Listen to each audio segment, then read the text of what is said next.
அவர் ஒரு தொகுதியில போட்டியிட்டு வெல்ல முடியாதுங்கிற மனநிலையில் அவர் இருக்கிறாருன்னு நான் நினைக்கிறேன். இரட்டை மனதில் இருக்காரு. ஆரம்பத்திலிருந்தே அவர் அரசியல் பிள்ளைப்பிடிக்காரர்கள் கையில சிக்கி இருக்காருன்னு சொல்லிட்டு இருக்கேன்.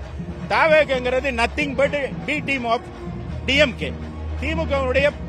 திமுக அறிவாலயம் தேனாம்பேட்டையில இருக்கு. தாவேக அது மாநகர்.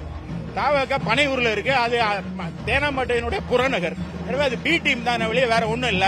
எனவே திமுகவுக்கு எதிரான வாக்குகள் அதிமுகவுக்கு கிடைக்க கூடாது, அது முழுமையா போய் சேரக்கூடாதுன்னு நினைத்த அறிவாளிகளினுடைய செய்த ஏற்பாடு தான் தாவேக என்கிற ஒரு கட்சி. அப்போ அந்த ஓட்டு ஆன்டி இன்கம்பன்சி ஓட்டு ரெண்டா பிரிஞ்சா திமுக ஈஸியா வந்துரும் நினைக்கிறாங்க. ஆனா மக்கள் வேற விதமா நினைக்கிறாங்க. எப்பவுமே ஜனநாயகத்துல மூளை வெற்றி பெறாது, இதயம் தான் வெற்றி பெறும்.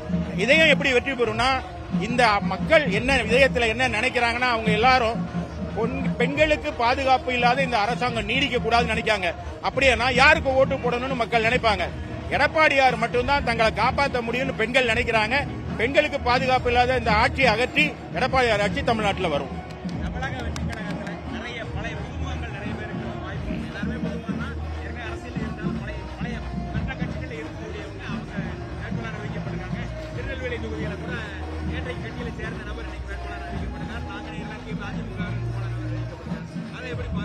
இல்ல, திடீர் உப்புமா, திடீர் சாம்பார் மாதிரி தான் தாவேக.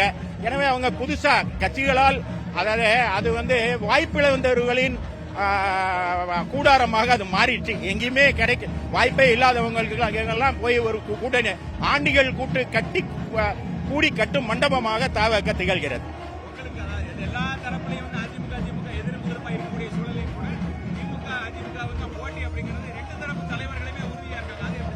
இல்ல, எப்பவுமே தமிழ்நாட்டில் ரெண்டு இயக்கம் தான். ஒன்னு திராவிட முன்னேற்ற கழகம், இன்னொன்னு அதிமுக. அதிமுக ஆரம்பிக்கப்பட்டதோட நோக்கமே திராவிட முன்னேற்ற கழகத்தை அகற்றணும் தான். தாவேகவுடைய நோக்கம் என்ன? திராவிட முன்னேற்ற கழகத்தை அகற்றணும்னு சொல்றாங்க. அப்படின்னா அவங்க எங்க வந்திருக்கணும்?